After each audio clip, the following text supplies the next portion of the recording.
Dear student, today we will revise chapter 2 and chapter 16 of standard 7 for the SE1 revision. So begin with the chapter 2, nutrition in animals.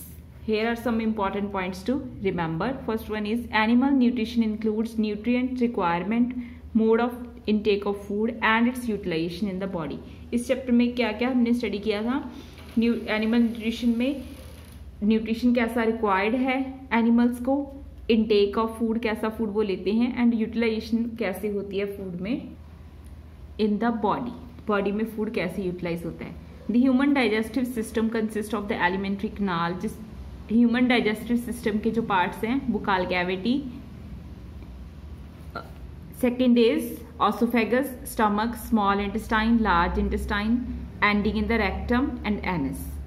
इन सारे जो alimentary canal के parts हैं इनके through ही हमारा food क्या है complete इसका digestion होता है. The main digestive gland which secrete digestive juice, वो डाइजेस्टिव ग्लैंड जो डाइजेस्टिव जूस हैं जो उनको सिक्रिएट करती हैं, दैट आर स्लाइवरी ग्लैंड जो स्लाइवा प्रोड्यूस करती है, लिवर बाइल जूस सीक्रेट करता है जो गॉल ब्लैडर में जाके स्टोर होता है, पैनक्रिएज पैनक्रिएटिक जूस रिलीज करती है.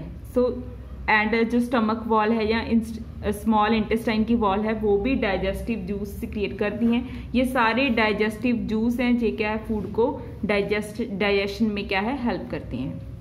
The mode of feeding vary in different organism. जो मोड है फूड लेने का वो ऑर्गेनिज्म टू ऑर्गेनिज्म वेरी करता है. Nutrition is the complete process involving, nutrition में क्या होता है इंजेशन मतलब take in of food, digestion food का डाइजेशन, अब्जॉर्प्शन जो अब्जॉर्ब फूड जो डाइजेस्टेड फूड है उसका अब्जॉर्प्शन हो जाता है, अब्जॉर्ब हो जाता है फूड बॉडी में, सिमुलेशन यानी कि फूड का ट्रांसपोर्ट कर दिया जाता है, जो न्यूट्रिएंट्स हैं वो ब्लड में मिक्स होने के बाद पूरी बॉडी में ट्रांसपोर्ट कर दिए जाते हैं, एंड इंजेशन जो वेस्ट है वो हमारी बॉडी से निकाल दिया जाता है. Digestion of carbohydrates like starch begin in the buccal cavity. Starch जो है कार्बोहाइड्रेट उनका डाइजेशन कहाँ होता है बुकाल कैविटी में, स्लाइवा इसका डाइजेशन करता है. The digestion of protein start in the stomach. Protein का डाइजेशन कहाँ होता है स्टमक में. But the biles created from the liver, the pancreatic juice from the pancreas and the digestive juice from the intestinal wall complete digestion of all component of food in the small intestine. जितने भी food के component हैं जैसे protein है, vitamin है, mineral हैं, carbohydrates हैं, fats हैं, इन सबका डाइजेशन कहाँ कंप्लीट हो जाता है हमारी स्मॉल इंटेस्टाइन में. और कौन हेल्प करते हैं इनकी digestive juices. The digested food is absorbed in the blood vessel from the small intestine. The absorbed substances are transported to different parts of the body. The water and some salts are absorbed from the undigested food in the large intestine. पहले क्या है small intestine से जो nutrients है वो absorb हो जाते हैं, देन जो वाटर है और सॉल्ट्स हैं वो कहाँ से अब्जॉर्ब होते हैं in the large intestine. The undigested and unabsorbed residue are expelled out from the body और as faeces through the anus. Anus के थ्रू जितना भी हमारी बॉडी में से अनडाइजेस्टेड फूड है या अनअब्जॉर्ब्ड रेजिड्यूज हैं जो बच जाते हैं वो कहाँ से बॉडी से बाहर निकाले जाते हैं through the anus. The grazing animals like cows, buffaloes and deer are known as the ruminants. Grazing animal जो क्या है ग्रास खाते हैं जैसे काउ, buffaloes and deer हैं उनको क्या बोलते हैं हम ruminants. They quickly ingest, swallow their leafy food and store it in the rumens. Later the food return to the mouth and the animals chew it peacefully.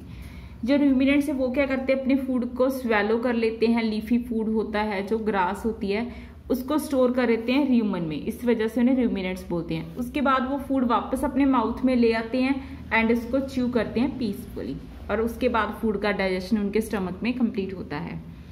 Amoeba ingest is food with the help of its false feet और pseudopodia. The food is digested in the food vacuole. Amoeba में जो food का ingestion है food का take इन है वो कहाँ से होता है थ्रू द फॉल्स फीट जिसे हम सीरोपोडिया भी बोलते हैं. एंड जो फूड है उसका डाइजेशन कहाँ पे होता है in the food vacuum. This is about chapter number 2. Now come to chapter number 16. Water a precious resource. Water क्या है ऑल लिविंग बीइंग के लिए इसेंशियल है क्योंकि हम अपनी लाइफ विदाउट वाटर इमेजिन नहीं कर सकते. वाटर की कितनी फॉर्म्स होती हैं basically 3, solid, liquid and vapour. Solid form में आइस है, लिक्विड फॉर्म में वाटर है एंड वाटर वेपर्स. तो water is maintained by the water cycle, yet there is an acute scarcity of water in many parts of the globe. हमारी earth पर बहुत सारा water है, 70% अर्थ कवर्ड है water से, बट फिर भी क्या है, बहुत सारी ऐसी जगह है जहाँ पर पानी की कमी है, क्योंकि सारा जो वाटर है, सलाइन वाटर है, सीज में है, रिवर्स में, उनको हम यूज नहीं कर सकते। तो we can only use the ground water, that is only 1%। There is an uneven distribution of water, much of it has resulted from the human activities. Rapid growth of industries, increasing population, growing irrigation requirement and mismanagement are some of the major cause of water shortage। पानी की कमी के ज़्यादा क्या कारण है? एक तो इंडस्ट्रीज बहुत ज़्यादा बढ़ रही हैं, नंबर 2 पॉपुलेशन बढ़ रही है, उतनी वाटर की रिक्वायरमेंट बढ़ रही है, हम ज़्यादा क्या है, इरिगेशन के लिए भी वाटर ज़्यादा यूज़ कर रहे हैं, एग्रीकल्चर के लिए यूज़ होता है, और वाटर की मिसमैनेजमेंट है, यानी कि हम वाटर को वेस्ट ज़्यादा कर रहे हैं। We need to be worried about the wastage during the supply of water through pipes and leaking taps in the building and other places. Unnecessary use of water and overdrawing from the groundwater should be avoided. Recharge of water to the groundwater should be increased. हमें क्या है, water को waste नहीं करना चाहिए pipes के through, और जो लीकेज है उसको रिपेयर करना चाहिए, एंड जो हमारा ग्राउंड वाटर है उसको रिचार्ज करना चाहिए रेन वाटर हार्वेस्टिंग प्रोसेस के through. The need of the hour is that every individual uses water economically. तो सभी लोग यूज करते हैं वाटर को, तो यूज है उसको एक लिमिट तक हमें क्या है, कम कर देना चाहिए। Plants wilt and ultimately dry up if they are not water for a few days. अगर प्लांट्स को पानी नहीं मिलेगा, कमी हो जाएगी वाटर की, तो उस वजह से प्लांट्स भी ग्रो नहीं करेंगे, और अगर प्लांट्स नहीं होंगे तो हमें भी क्या है, ऑक्सीजन नहीं मिलेगा, तो उस वजह से हर ह्यूमन बीइंग को एंड अदर ऑर्गेनिज्म जैसे एनिमल्स हैं उनको भी सफर करना पड़ेगा। Thank you.